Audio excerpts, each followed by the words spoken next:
En ce moment même, de nombreux pays du monde entier se lancent dans une course à l'expansion territoriale, revendiquant des terres, déplaçant des frontières et affirmant leur domination sur les nations voisines. Tandis que certains se battent pour le continent, d'autres ont commencé à prendre pied dans l'océan. Et pas seulement en revendiquant des îles, mais en les construisant à partir du plancher océanique. Ça semble impossible, n'est-ce pas? Au contraire, il existe aujourd'hui presque 250 îles artificielles dans le monde. Mais toutes ces îles artificielles ne figurent pas sur les cartes, pour des raisons qui vont de la dangerosité à la bêtise. Il est donc temps de découvrir les raisons terrifiantes et stupides pour lesquelles certaines îles artificielles sont construites.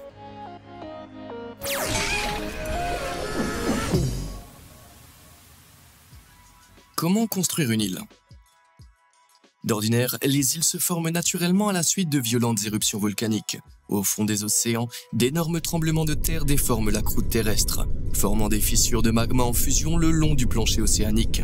Ces fissures forment des volcans qui crachent de la lave brûlante, laquelle refroidit dans l'eau et se solidifie en roche. Cette roche s'accumule au fil du temps et finit par émerger au-dessus des vagues sous la forme d'une nouvelle île. Les oiseaux répandent des graines en volant, des fragments de coquillages et d'autres débris s'échouent sur les rives nouvellement formées, et tada, un rocher stérile se transforme peu à peu en un paradis de sable et de verdure. Tel est le cycle de vie d'une île naturelle. Mais contrairement à la nature, l'homme ne peut pas contrôler les volcans. C'est pourquoi nous avons adopté une approche plus simple pour la construction de notre île. Il y a 5000 ans, le peuple Lo commençait à construire des îles sur les récifs du lagon de Lo. Ils naviguaient avec leurs canoës, plongeaient à la recherche de rochers qu'ils déposaient ensuite sur les récifs, créant progressivement les fondations d'une île à partir du fond de l'océan. Un processus qui a duré des siècles.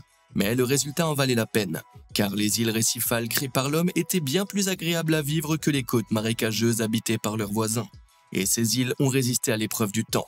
Des milliers d'années plus tard, elles constituent une partie de l'archipel connu aujourd'hui sous le nom d'île Salomon. Mais depuis les efforts laborieux des Lo, nous avons trouvé le moyen d'accélérer le processus de construction d'îles artificielles. Grâce à la technologie moderne, nous pouvons même battre les volcans dans une course à la construction d'îles. Au lieu d'utiliser des rochers, les îles artificielles modernes sont construites avec du sable. Cela peut sembler contre-intuitif car les rochers sont sûrement plus stables que le sable, n'est-ce pas? En effet, les châteaux médiévaux en pierre peuvent durer 500 ans, alors que nous avons tous vu des châteaux de sable les plus solides être balayés par une seule vague.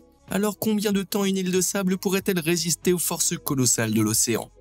Eh bien, vous seriez surpris de constater à quel point le sable marin compacté est résistant. Un bac à sable d'1 mètre carré et d'une profondeur de 30 cm pèse environ 400 kg, soit un peu moins d'une demi-tonne. Et il s'agit de sable sec. Lorsqu'il est mouillé, il est encore plus lourd. C'est pourquoi les îles artificielles peuvent avoir une superficie de plusieurs milliers de mètres carrés, ce qui représente des millions de tonnes de sable formant un bloc solide et dense dans l'océan. Bien plus solide que n'importe quel château de sable sur la plage. Mais comment acheminer tout ce sable vers un point précis de l'océan? C'est là qu'interviennent des flottes de navires dragueurs spécialement conçus. Ces navires sont en quelque sorte les aspirateurs de l'océan. Ils abritent des tubes géants équipés d'accessoires coupants qui aspirent des tonnes de matériaux du fond marin et les broient pour en faire une pâte fine. Le matériau recueilli est ensuite pulvérisé sur le sommet des récifs naturels déjà présents sur le fond marin, ce qui permet de transformer ces structures existantes en de toutes nouvelles îles. Ces navires dragueurs sont bien plus rapides que les canoës et les rochers des habitants de l'eau. Les navires dragueurs chinois, comme le Tianjin par exemple, ont été construits pour déplacer environ 1 million de gallons de matériaux par heure. Cela équivaut à remplir 2 piscines olympiques toutes les 60 minutes. Pour renforcer le sable, il est vibrocompacté. Des grains de sable libres sont martelés pour former un bloc dense et du ciment est coulé sur les fondations pour durcir les couches inférieures. Enfin, pour repousser les vagues les plus monstrueuses, des millions de tonnes de roches sont placées autour de l'île de sable pour former une barrière protectrice.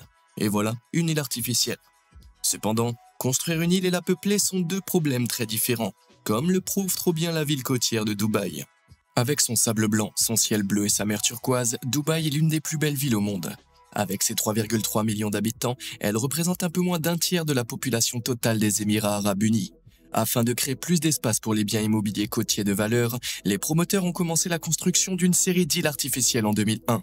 La plus célèbre d'entre elles est Palm Jumeirah, qui, surprise surprise, a la forme d'un palmier géant. Un croissant entoure les 17 frondes de ce palmier de 3,1 km de diamètre pour faire office de structure brise-lames. Mais ne dites pas cela aux promoteurs qui ont investi 12 milliards de dollars dans la construction d'une île en forme de palmier. Le palmier côtier, composé de plus de 1,1 milliard de mètres cubes de sable et de roches, assez pour remplir 40 fois le stade AT&T de 80 000 places, s'étend sur 558 hectares d'océan et accueille des rangées de villas de luxe. Et si vous pensiez pas qu'une vue sur l'océan coûtait déjà cher, sachez que certaines de ces villas sont cotées à plus de 27 millions de dollars chacune. C'est un peu trop, mais heureusement l'hôtel Atlantis a été construit le long du croissant arqué qui donne sur le lagon des Dauphins. Et tandis que le palme entier s'étend sur l'océan, le tronc abrite un large éventail de grands magasins qui s'adressent aux habitants super riches. Tout ce dont un habitant peut avoir besoin se trouve sur une île en forme de galusha, je veux dire en forme de palmier. Mais ce n'est pas la seule île artificielle sur la côte de Dubaï. Les autres ressemblent davantage à des déchets du désert qu'à des biens immobiliers de luxe. Sur les 4 îles artificielles que les promoteurs avaient décidé de construire le long de la côte de Dubaï au début des années 2000, seule la Palm Jumeirah a été achevée. Les autres îles ont été victimes de la crise financière de 2008, lorsque des investisseurs à court d'argent se sont retirés et que les promoteurs ont perdu leur financement. Ainsi, Palm Dera, qui devait être 8 fois plus grande que Palm Jumeirah, c'est aujourd'hui qu'un amas de sable éparpillé au-dessus des vagues. Et bien que la forme du Pal Jebel Ali voisin ait été achevée, les investisseurs se sont entièrement retirés du projet, laissant les bancs de sable stériles pendant plus de 10 ans. Au final, les promoteurs ont gaspillé des milliards de dollars pour déplacer un tas de sable. Ouais, en plein dans le portefeuille. Avec leurs fonds limités, les promoteurs ont décidé de se concentrer sur l'achèvement des îles du monde, un archipel de 300 îles avec des développements haut de gamme, dont la forme est, vous l'avez deviné, censée ressembler à la carte du monde. Comme vous pouvez le constater, ces îles couvrent ensemble une superficie bien plus grande que le Palm Jumeirah, et la quantité de sable nécessaire pour construire toutes les îles individuelles a été plus de 2 fois supérieure à celle dont le Palm a eu besoin. Une quantité tout à fait irréelle de 2,9 trilliards de mètres cubes. Oui, c'est un trillion avec un grand T. Tout cela a été dragué de l'océan et déposé dans une région peu profonde où le fond de la mer se trouvait entre 9 et 17 mètres sous les vagues. Chaque île a été construite de manière à ce que sa crête se trouve à un peu moins de 3 mètres au-dessus du rivage, créant ainsi des îles au pic parfait, totalement détachées du continent. Il est évident que ce projet n'était pas bon marché, puisqu'il a coûté aux promoteurs plus de 14 milliards de dollars au total, ce qui donne le vertige. Mais la construction s'est arrêtée là. Les îles étaient censées être entièrement développées et achevées en 2008, mais le krach financier a rayé ces projets de la carte, littéralement. Aujourd'hui, seule une poignée d'îles, principalement dans la partie affectueusement appelée le cœur de l'Europe, ont été entièrement développées. Les autres sont tragiquement clairsemées et même les personnes les plus riches du monde ne voient pas vraiment l'intérêt de posséder une île non développée. L'une d'entre elles peut coûter jusqu'à 1,8 milliard de dollars, c'est-à-dire à 3,5 km du rivage le plus proche. Bien que les promoteurs aient laissé entendre à plusieurs reprises que les travaux reprendraient bientôt, la nouveauté démesurée de l'ensemble du projet l'a transformé en une décision très coûteuse qui mettrait fin au monde. Pensez-vous que les îles du monde de Dubaï seront un jour achevées? Si oui, appuyez sur le bouton j'aime ci-dessous ou laissez un commentaire ci-dessous et dites-moi ce que vous pensez qu'elles devraient être transformées à la place. Toutes les îles artificielles ne sont pas créées uniquement à des fins immobilières excessivement coûteuses. Dans certains cas, leur utilisation est beaucoup plus intimidante. Mais avant que je ne vous révèle ces sinistres secrets, abonnez-vous. C'est fait. Parfait. Maintenant, explorons les îles artificielles dont, techniquement, vous n'êtes pas censé connaître l'existence. Les îles invisibles. Bien qu'elles ne soient officiellement reconnues sur aucune carte du monde, les îles artificielles de la Chine sont des points rouges lumineux sur les radars des autres pays. Également appelées Grandes Murailles de Sable, la Chine a créé depuis 2014 1300 hectares de nouvelles terres en mer de Chine méridionale. Cela équivaut à plus de 2400 terrains de football.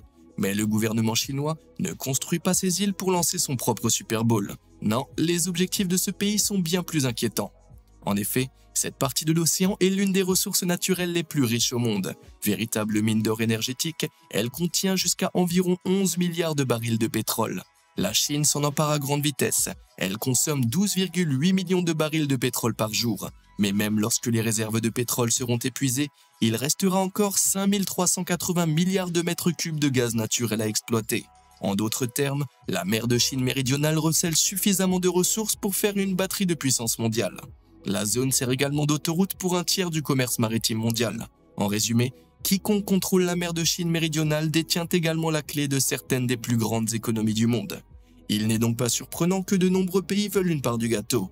À l'heure actuelle, les revendications sur la mer de Chine méridionale sont âprement disputées et combattues par 7 nations clés.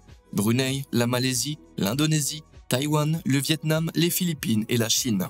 6 de ces pays fondent leurs revendications sur la Convention des Nations Unies sur le droit de la mer. Cette convention stipule que les eaux territoriales s'étendent à 12 000 nautiques du côté d'un pays, tandis que la zone économique exclusive, ZEE, s'étend à 200 000 nautiques. La ZEE est en quelque sorte un fusil de chasse.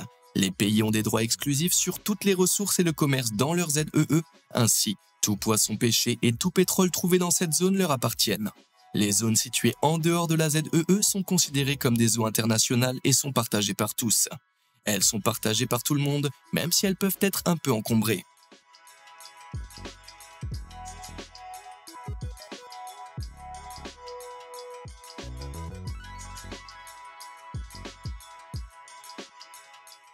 Vous avez peut-être déjà remarqué que j'ai dit que seuls 6 de ces pays fondent leurs revendications sur la règle de la ZEE de l'ONU.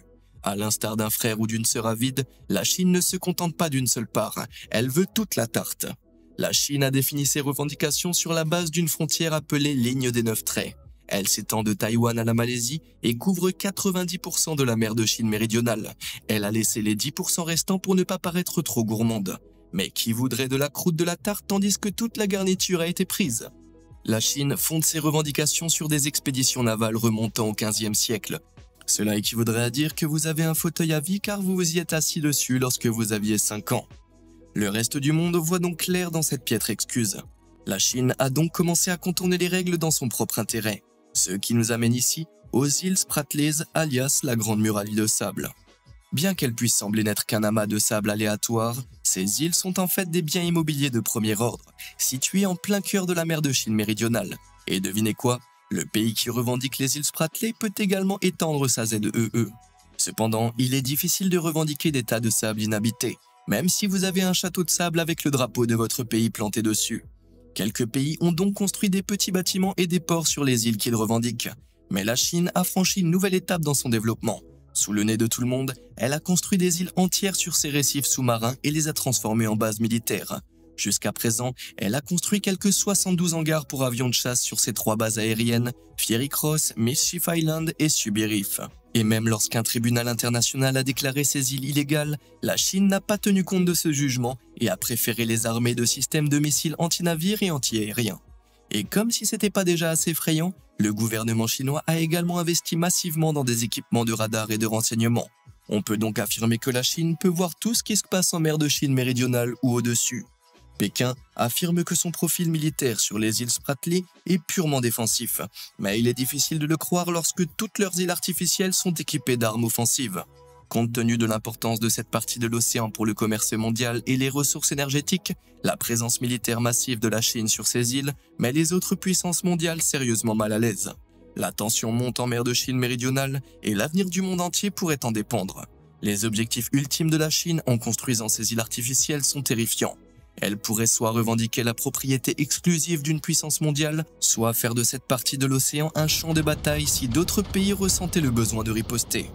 Mais la Chine ne s'est pas contentée d'utiliser ses capacités de dragage pour créer des îles problématiques au milieu de l'océan. Un peu plus près de chez elle, elle a dragué l'île Ocean Flower, également connue sous le nom de Dubaï de la Chine, car il s'agit de la plus grande île touristique artificielle au monde.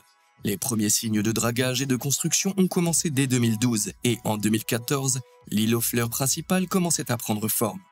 Mais ce n'est qu'en 2020 qu'elle a été achevée, la masse principale étant flanquée de 2 îles communicantes en forme de feuilles. Au total, elle couvre 800 hectares, ce qui la rend 1,5 fois plus grand que le Palm Jumeirah. Les promoteurs en ont certainement eu pour leur argent puisqu'il leur a coûté la bagatelle de 25 milliards de dollars. Mais son financement et ses finances ne sont pas aussi simples. Le projet a été approuvé à l'origine par Zhang Qi, un politicien local condamné par la suite pour corruption pour avoir passé outre les lois environnementales.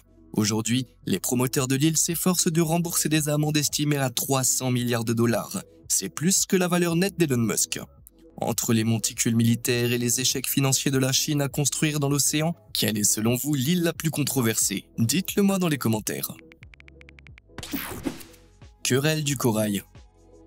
Outre le fait de perdre des sommes astronomiques et de risquer une guerre totale pour leur développement, la création de certaines îles artificielles peut également avoir un coût terrible pour l'environnement.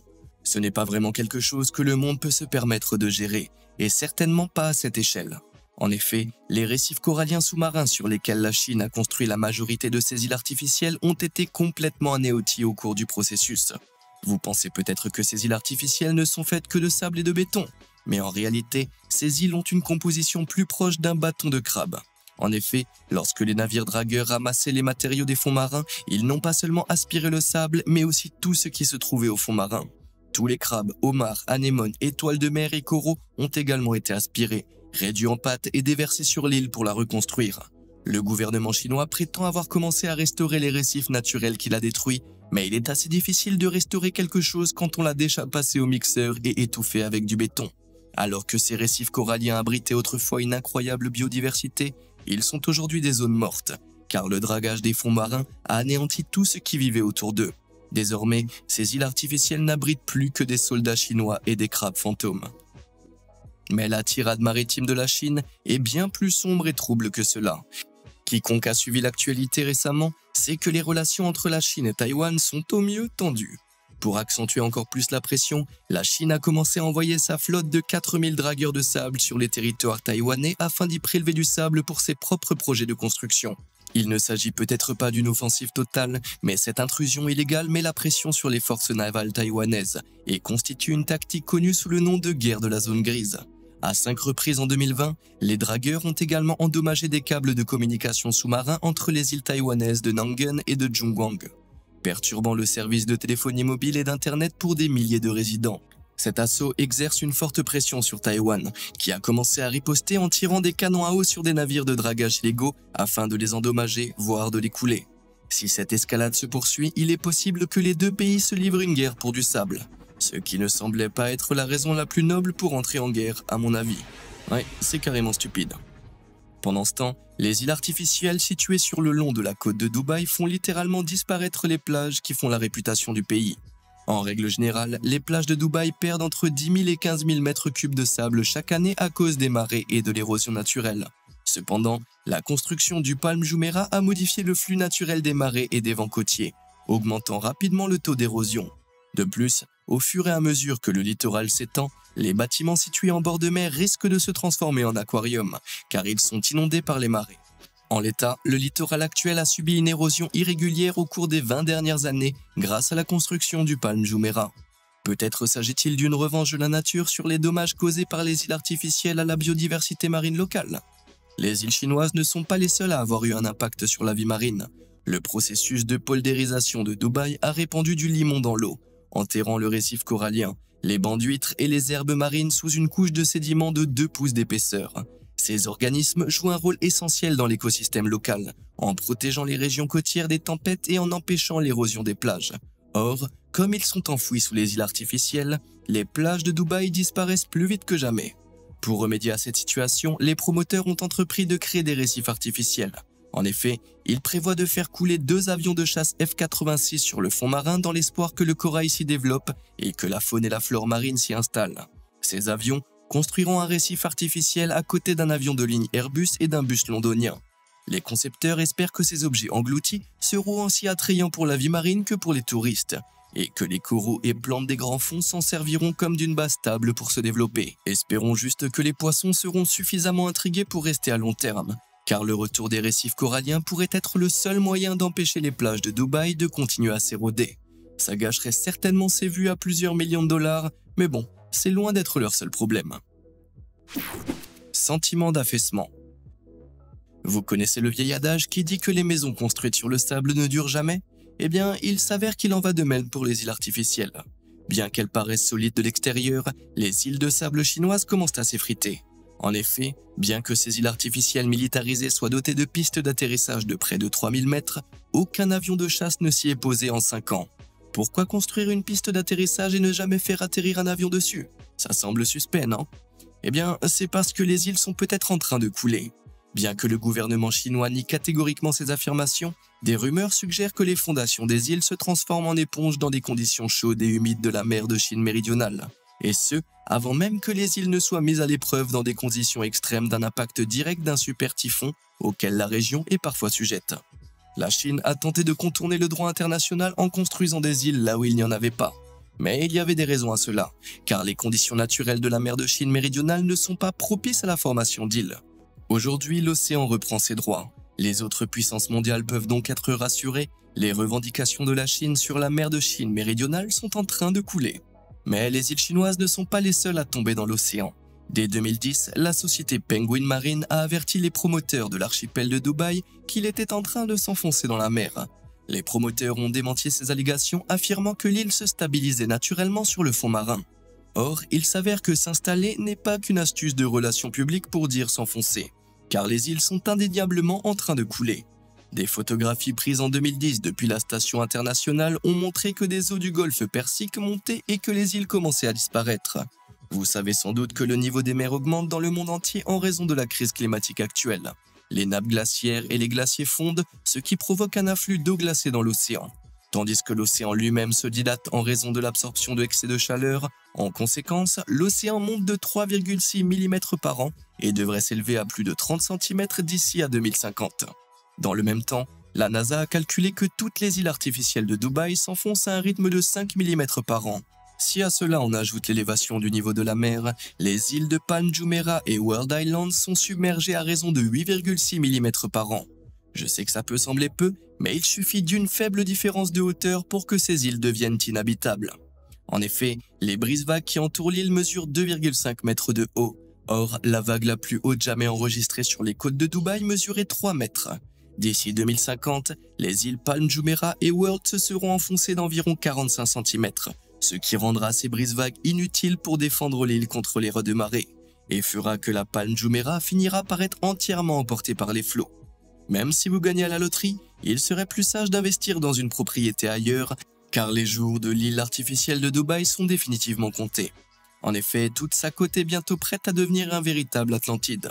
Dans l'ensemble, il semble que la seule création d'opportunités immobilières soit une raison stupide, dangereuse et trop coûteuse de construire une île, étant donné qu'elles se retrouveront au fond de l'océan dans un avenir pas si lointain. Au moins Bob l'éponge et sa team auront bientôt beaucoup de nouvelles options de propriété de luxe. Quels faits concernant ces îles artificielles vous ont le plus choqué? Dites-le moi dans les commentaires ci-dessous. Et comme d'habitude et jusqu'à la prochaine fois, merci de nous avoir suivis.